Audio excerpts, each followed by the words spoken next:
जय हिंद दोस्तों, स्वागत है आप सभी का एक बार फिर मेरे YouTube channel dream job education में। और मेरा नाम है बलराम रानी। देखिए, फाइनली जो 2022 के नोबेल पुरस्कार दिए जाने हैं उनके नामों की घोषणा होनी स्टार्ट हो चुकी है। पिछले 2 दिन में 2 क्षेत्रों के नामों की घोषणा हो चुकी है, जहां पर भौतिकी के लिए देखिए 3 नामों की घोषणा हुई है और चिकित्सा मेडिसिन के क्षेत्र में 1 नाम की घोषणा हुई है। अल्फ्रेड जो नोबेल थे, उन्होंने डायनामाइट का इनोवेशन किया था। और करंट अफेयर का ये एक इतना इम्पोर्टेंट टॉपिक है कि हमेशा एग्ज़ाम के अंदर बनता है। जब जब भी ये पुरस्कार दिए जाते हैं और उसके जस्ट बाद जो भी एग्ज़ाम होता है उसमें हमेशा पूछे जाते हैं, चाहे वो छोटे लेवल का एग्ज़ाम है, प्री कोई एग्ज़ाम है या मेंस कोई एग्ज़ाम है, हमेशा पूछे जाते हैं। तो इस बार के जो दिए गए हैं यहाँ पर फिजिक्स के क्षेत्र में यानी भौतिकी के क्षेत्र में 3 नामों को गए हैं। पहला एलन एस्पेक्ट को गया है, जॉन एफ कल्सर को गया है, एंटोन जिलिंगर को गया है। अब सबसे बड़ी प्रॉब्लम बच्चों की ये होती है कि इन्हें याद कैसे करें। तो याद करने के लिए बिल्कुल आसान है।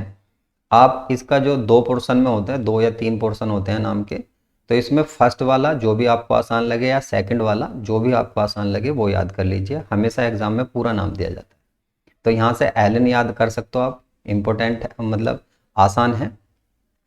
जॉन एफ याद कर सकते हो, एंटोनियो या जिलिंगर जो भी आपको आसान लगता है वो याद कर सकते हो। इन्होंने किया क्या है, तो इन्होंने क्वांटम थ्योरी जो होती है, क्वांटम इंफॉर्मेशन साइंस, इसकी खोज की है। क्वांटम इंफॉर्मेशन साइंस ऐसे ही एग्जाम में लिखा आएगा किस खोज के लिए गया है, तो क्वांटम फिजिक्स के लिए गया है। इस बार इन्होंने क्वांटम फिजिक्स की खोज की है, तो इसलिए इनको दिया गया है। दूसरा पुरस्कार जो है चिकित्सा के क्षेत्र में गया है।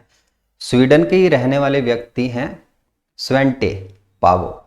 स्वेंटे पावो थोड़ा सा अजीब सा तो नाम है, लेकिन आसान हो जाएगा, पावो के नाम से आप इसको याद कर सकते हो। मेडिसिन के क्षेत्र में गया है और इन्होंने क्या किया है, तो जेनेटिक प्रोफाइल। जेनेटिक प्रोफाइल यदि हिंदी में कहें तो हिंदी में मानव के कर्मिक विकास के लिए गया है। तो मेडिसिन के क्षेत्र में मानव के कर्मिक विकास की खोज की है इन्होंने, इसलिए गया है। और जो भौतिक है उसमें उन्होंने क्वांटम थ्योरी के बारे में जानकारी दी है, तो उसमें गया है। लास्ट साल की बात करें, क्योंकि आजकल जैसे एग्ज़ाम बनते हैं तो एग्ज़ाम जैसे रेलवे का एग्ज़ाम पिछले 3 महीने से चल रहे हैं, तो जब एक से अधिक एग्ज़ाम बनते हैं तो उसमें जस्ट पिछले साल का भी पूछ लिया जाता है। पिछले साल जो गया था मनाबे, हेसलमैन और पेरिसी को गया था। ये था फिजिक्स के क्षेत्र में गया था इन 3 लोगों को। और जो चिकित्सा का था पिछले साल का, वो डेविड जूलियस को गया था। और यहाँ पर पाटा पाउटिन, दूसरा नाम था पाटा पाउटिन। अभी देखिए 2 नामों की घोषणा हुई है पिछले 2 दिन में, लगातार 6 दिन तक 6 नामों की घोषणा होगी। तो जो आज मिलेगा उसके साथ साथ भी मैं कुछ डाटा कराऊंगा आपको एक्स्ट्रा। इसके साथ भी मैं थोड़ा सा डाटा करा देता हूँ आपको। छोटी सी क्लास है, इतनी लंबी क्लास नहीं है, आपके लिए इम्पोर्टेंट क्लास है। जो सबसे पहला दिया गया था 1901 में दिया गया था। ये अल्फ्रेड नोबेल की मृत्यु के बाद इनकी एक एनजीओ चलती है, उसी के द्वारा ये पुरस्कार दिए जाते हैं। उसी के द्वारा धनराशि इकट्ठी करके दी जाती है। पुरस्कार की बात करूं तो पुरस्कार दिए जाते हैं स्वीडिश इंस्टीट्यूट, ये है कैरोलिंस्का इंस्टीट्यूट के द्वारा, इसके द्वारा दिए जाते हैं। स्वीडन से ही दिए जाते हैं।